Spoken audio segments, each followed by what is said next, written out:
saya. Nah, pada video kali ini kami akan menjelaskan dan melengkapi tentang pengembangan media pembelajaran dan belajar mata kuliah pengembangan media pembelajaran IPS di SD. Kami dari Universitas Katolik Santo Tomas Medan, Prodi PGSD, dosen pengampu Ibu Seklina SPD MPD.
Baiklah, di sini kami akan menjelaskan tentang bencana alam. Baik, akan dijelaskan oleh teman saya. Ya, di sini saya akan menjelaskan bencana alam. Itu apa ya? Bencana alam itu adalah suatu kejadian yang bisa kita lihat dari foto ini. Bencana alam seperti tsunami, gempa, banjir, dan juga di sini saya akan menjelaskan peristiwa bencana alam. Peristiwa bencana alam mengakibatkan dampak besar bagi populasi manusia. Yang artinya populasi adalah kumpulan manusia. Peristiwa alam dapat berupa banjir, letusan gunung berapi, gempa bumi, tsunami, tanah longsor, badai, salju, kekeringan, hujan es, gelombang panas, badai tropis, angin tornado, dan kebakaran liar. Ya, di sini juga ada tujuan pembelajaran dari bencana alam. Yang pertama adalah siswa dapat memberikan contoh bencana alam yang terjadi di Indonesia. Dan yang kedua adalah siswa dapat menyebutkan jenis-jenis bencana alam. Dan yang ketiga adalah siswa dapat mengidentifikasikan cara-cara menghadapi bencana alam. Yang keempat, siswa dapat mendeskripsikan cara-cara menghadapi bencana alam. Yang kelima, siswa diharapkan dapat membuat prestasi tentang peristiwa di Indonesia yang baik dan yang benar. Dan juga ada di sini kita bisa melihatnya gempa bumi. Yang bisa kita lihat yaitu gempa bumi adalah getaran atau getar-getar yang terjadi di permukaan bumi akibat pelepasan energi dari dalam secara tiba-tiba yang menciptakan gelombang seismik. Dan kita bisa melihat juga gambarnya gempa bumi seperti ini. Gempa bumi itu bisa merobohkan rumah dan permukiman lainnya. Jenis-jenis gempa bumi. Jenis-jenis gempa bumi itu terbagi tiga, yaitu gempa bumi vulkanik, gempa bumi tektonik, gempa bumi runtukan atau terbang. Dan kita bisa lihat cara berlindung dari gempa bumi. Bisa kita lihat yang pertama yaitu berlindunglah di bawah meja yang kokoh. Dan yang kedua, carilah tempat lapangan yang terbuka. Yang ketiga, jauhi jendela kaca dan benda-benda yang berat. Yang keempat, tetaplah berada di tempat yang aman hingga guncangan-guncangan berakhir. Faktor penyebab gempa bumi. Faktor penyebab gempa bumi yang pertama, pergeseran lempengan bumi. Yang kedua, letusan gunung berapi. Yang ketiga, kejadian alam atau bisa disebut tanah longsor.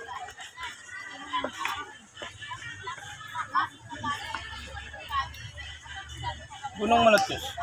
Sini bisa kita lihat peristiwa yang terjadi akibat gunung meletus itu adalah endapan magnet di dalam perut bumi yang keluar dari gas yang bertekan tinggi.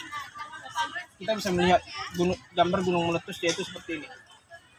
Ya, jenis-jenis gunung meletus ini jenis-jenis gunung berapi.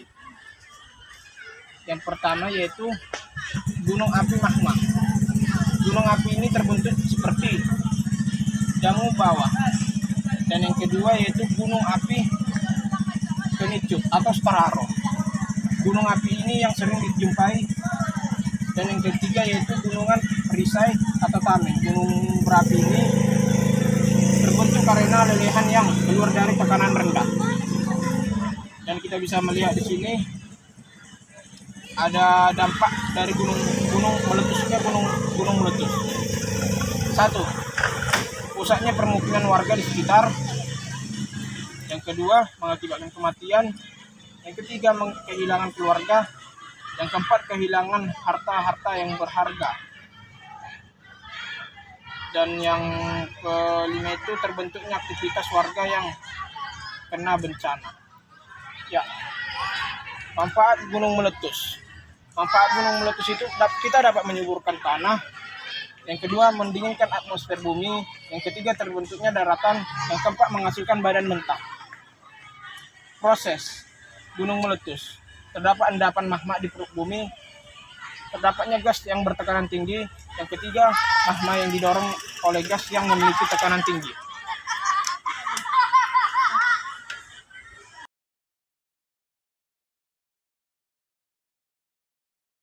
Anak-anak, di sini saya akan melanjutkan materi yang dijelaskan pada video tadi. Nah, di sini yang selanjutnya yaitu banjir. Banjir adalah peristiwa bencana alam yang terjadi ketika aliran air yang berlebihan merendam di daratan. Banjir juga dapat didefinisikan. Banjir adalah di mana suatu daerah tergenang oleh air dalam jumlah yang besar. Adapun cara mengatasi banjir bisa kita lihat di sini. Yang pertama yaitu hilangkan kebiasaan membuang sampah sembarangan. Yang kedua yaitu melakukan penghijauan. Yang ketiga yaitu tidak menebang pohon secara liar. Yang keempat yaitu membuat sistem pengairan yang baik. Yang di sini ada penyebab banjir, bisa kita lihat. Penyebab banjir itu yang pertama yaitu curah hujan. Curah hujan yang tinggi mengakibatkan naiknya volume air di wilayah daratan. Yang kedua yaitu minimnya daerah resapan air. Daerah resapan air berfungsi sebagai jalur resapan air di dalam tanah. Yang ketiga yaitu adanya penyumbatan akibat membuang sampah sembarangan. Dan yang keempat yaitu penebangan pohon secara sembarangan.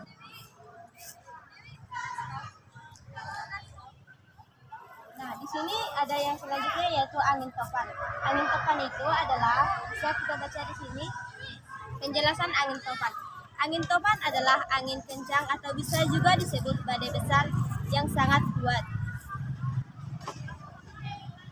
Di sini ada tanda-tanda terjadinya angin topan. Yang pertama yaitu terlihat gumpalan awan gelap besar dan tinggi. Yang kedua, petir dan guru terlihat dari kejauhan.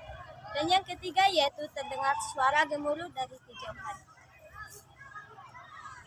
Di sini ada dampak angin topan. Dampak positifnya yaitu, dampak negatifnya yaitu merusak rumah-rumah di lingkungan sekitar, banyak menimbulkan korban jiwa dan banyak orang yang terluka.